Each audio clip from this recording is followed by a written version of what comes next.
ప్రభునందు ప్రియమైన దేవుని బిడ్డారా, ప్రభువైన యేసు నామమున మీకు శుభములు. జీవముగల దేవుని కృపావర్షం మీపై సమృద్ధిగా కురియుగాక. ఈ దినం అనగా జూలై నెల 14వ తారీఖు 2026 మంగళవారం హోలీ ట్రినిటీ చర్చ్ మినిస్ట్రీస్ వారు అందించు అనుదినమన. ఈ దిన మన ధ్యానాంశం కోపము ద్వేషం వద్దు దేవుని బిడ్డ. కోపము ద్వేషం వద్దు దేవుని బిడ్డ. దేవుని వాక్యం చదువుకున్నాడు. మత్తయి సువార్త 5వ అధ్యాయం 22వ వచనంలో ప్రభువారు ఈ రీతిగా సెలవిచ్చారు, తన సహోదరుని మీద కోప్పడు ప్రతివాడును విమర్శకు లోనగును.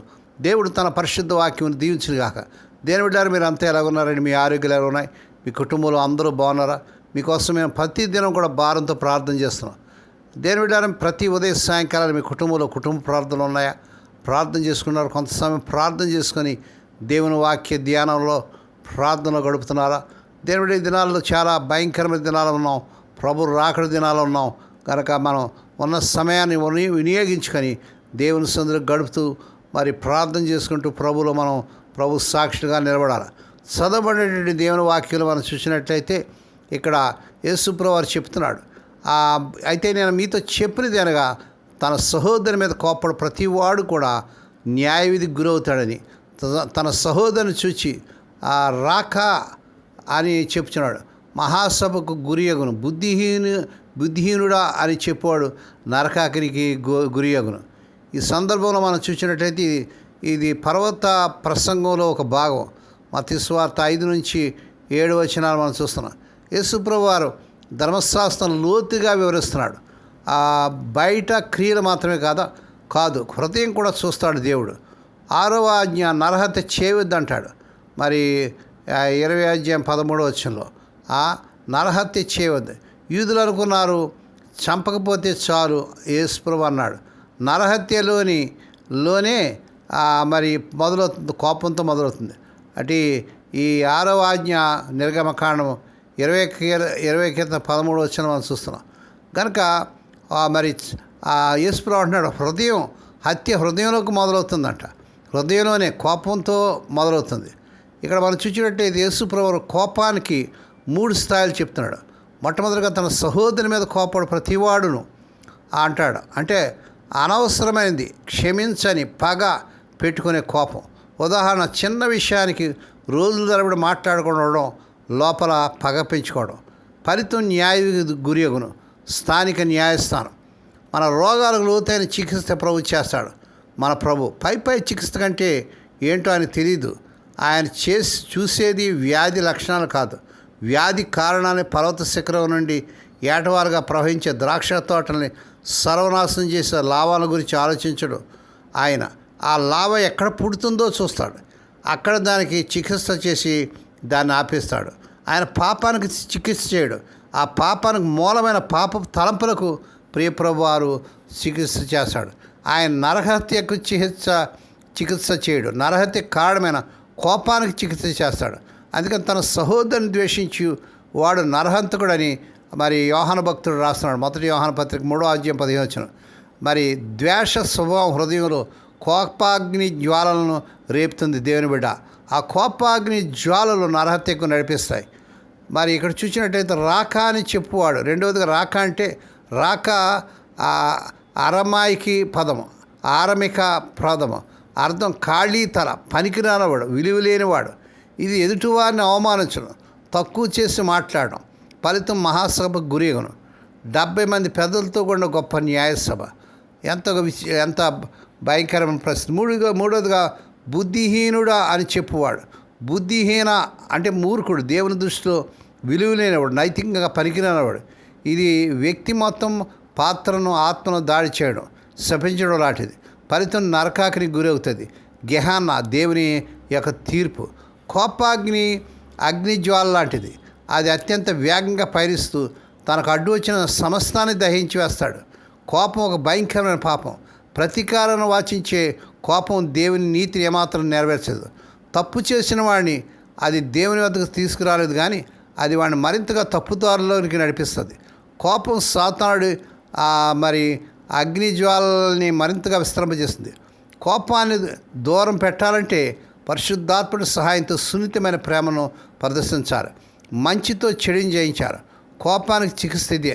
అయితే పాపం కాని అయితే పాపం కాని కోపం ఒకటి ఉంది, అది ద్వేషం లేని కోపం, అది ఆత్మీయమైన కోపం. కోప్పడు కానీ పాపం చేయగడని పౌలు భక్తుడు రాస్తున్నాడు. ఎఫెసీయులకు రాసిన పత్రిక 4:26 కొన్ని విషయాల్లో కోపం తప్పనిసరి. ఆ కోపం సరిచేసేందుకే, అణిచివేసేందుకే కాదు, లేదా నాశనం చేసేందుకు కూడా కాదు. ఎవడైనా తొట్టుపడునా నాకును మంట కలుగుదా అన్నాడు పౌలు భక్తుడు 2 కొరింథీయులకు రాసిన పత్రిక 11:29. అవిధేయత పాదములకు పరిశుద్ధమైన అగ్నితో చికిత్స చేశాడు. పరిశుద్ధమైన పౌలు పరిశుద్ధమైన కోపం అవిధేయతను గద్దిస్తుంది, విధేయత మార్గంలో నడిపిస్తుంది. అది పవిత్రమైన నిష్కపటమైన అగ్నిజ్వాల. అది అగ్నితో కలిసి ఉన్న స్ఫటికపు సముద్రం వంటిదని ప్రకటన గ్రంథం 15:2 చూస్తాం. ఎవరితోనూ కోపంగా మాట్లాడుకు దేవుని బిడ్డ. నీవు నీ సోదరుని కానీ సహోదరుని కానీ ద్వేషించడంలో అర్థమే లేదు. దైవిక ప్రేమతో నీ హృదయాన్ని నింపుకో దేవుని బిడ్డ. ద్వేషాగ్ని జ్వాలల్ని నీలోంచి తరిమికొట్టి దేవుని బిడ్డ. హృదయాలను పరిశీలించే దేవుడు మాటలని చేతలు కూడా ప్రభువారు గమనిస్తాడు. నీ హృదయ తలంపులు, నీ నోటి మాటలు అనుదినం పవిత్రంగా ఉండేలాగా చూసుకో దేవుని బిడ్డ. కనుక దేవుని బిడ్డ, దేవుని వాక్యం మనం చూస్తున్నట్లయితే యేసు ప్రభువు చెప్పాలనుకున్న విషయం ఏంటంటే, పాపపు క్రియలతో మొదలవద్దు. పాపం క్రియలతో మొదలవద్దు. మాటతో, ఆలోచనతో, హృదయంతోనే కోపం మొదలవుతుంది. చంపడం అనేది కోపం ప్లస్ అవమానం ప్లస్ దేశం యొక్క చివరి అడుగు మాత్రమే. దేవుడు బయట ప్రవర్తన కంటే హృదయాన్ని చూస్తాడని 1 సమూయేలు గ్రంథం 16:7 చూస్తున్నాం. కనుక కోపం సహజమే, కానీ పాపపు కోపం ప్రమాదం.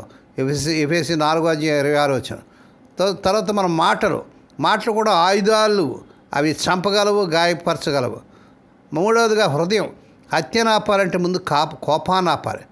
మనం చూసినట్లయితే మరి 23-24 బలి అర్పించే ముందు సహోదరునితో సరిపెట్టుకోమంటున్నాడు.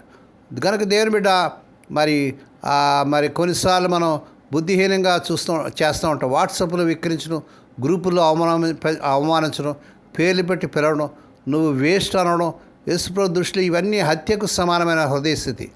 కోపాన్ని ఎలా నిర్వహించాలో పడకు అని ప్రభువారు అనలేదు, కానీ కోపాన్ని పాపంగా మార్చవద్దు. ఎఫెసీ 4:26 కోపపడినను పాపం చీకటి త్వరగా సరిపెట్టుకుని అంటాడు. క్షమాపణ చాలా ముఖ్యం. తర్వాత 23-24 నువ్వు దేవునికి బలి తెస్తున్నా ఎవరితోనైనా గొడవ ఉంటే ముందుకు వెళ్ళి సరి చేసుకో అంటాడు. దేవునితో సంబంధం కంటే మనుషులతో సంబంధం ముఖ్యం. దేవుని స్తోత్రం కలుగును గాక. మత్తయి సువార్త 5:22 బయట చట్టాన్ని పాటించడం చాలదు. దేవుని హృదయంలో కోపం, అవమానం, ద్వేషాన్ని కూడా చూస్తాడు. పరిష్కారం కోపాన్ని పట్టుకోకు, త్వరగా క్షమించి మాటలతో కూల్చుకో. ఈరోజు ఎవరినైనా ఒకవేళ నీవు ఆలోచనలో కానీ ఎవరితోటైనా కోపడుతున్నావా, ద్వేషం పెట్టుకున్నావా, అయితే ప్రభువాడు అంటున్నాడు, కోపపడొద్దు. కోపపడి ప్రార్థన చేసి క్షమించి సరి చేసుకొని మరి ప్రేమతో అందరితో ఉండాలని ప్రభు కోరుతున్నాడు. ఆ రీతిగా చేయటకు పరిశుద్ధాత్మ దేవుడే మీకు సహాయం చేయను గాక. దేవుని మాటలు దీవించను గాక. ప్రార్థన చేసుకున్నాడు. పరిశుద్ధుడైన తండ్రి, మా తండ్రి, కోపపడొద్దని చెప్తున్నావు, ద్వేషించొద్దని చెప్తున్నావు ప్రభు. అవును తండ్రి, ఒకవేళ ఈ వర్తమానం అంటే మాలో ఎవరైనా కోపం, ద్వేషం ఉన్నట్లయితే నాయన క్షమించే స్వభావం తీసివేయండి. కోపం నాయన మాలోంచి తీసివేసి ద్వేషం ప్రేమించే మనసు దయచేయండి. ఈ వర్తమానం ప్రతిదినం కూడా వింటూ ఈ అనుదినమన్నా డైలీ మన్నా షేర్ చేస్తూ, లైక్ చేస్తూ, సబ్స్క్రైబ్ చేస్తున్న మా ప్రియులందరూ దీవించండి. ఈ దినం పుట్టిన దినాలు, వాహ దినాలు, శుభదినాలు జరుపుకునే బిడ్డలను బహుగా దీవించి మరొక సంవత్సరమైన దయాక్రీడం బిడ్డ ధరింపచేయండి. రోగులైన బిడ్డపైన ప్రత్యేకత చూపించి ఇప్పుడే నీ గాయపణ హస్తు స్వస్థ ఆరోగ్యం విడుదల దయచేయండి. ఈ దినమంతట్లో నీ బిడ్డల చుట్టూ మీరు రక్తకం చేసి ప్రతి విధంగా కీడు నుంచి, దుష్టు నుంచి, ప్రమాదం తప్పించి క్షేమకరమైన ప్రాణాలు దయచేయమని సమస్త మహిమాఘనత మీకే చెల్లించుకుంటూ స్తుతిస్తూ కొనియాడుతూ యేసే పరిశుద్ధ నామమున స్తుతించి గణపరిచి వేడుకొని ప్రార్థిస్తున్నాం తండ్రి. ఆమేన్. మన ప్రభువైన యేసుక్రీస్తు వారి కృప, తండ్రి అయిన దేవుని ప్రేమ, పరిశుద్ధాత్మ దేవుని కన్నీరు సహవాసం సదాకాలం మీకు తోడండి నడిపించి బలపరచును గాక. ఆమేన్.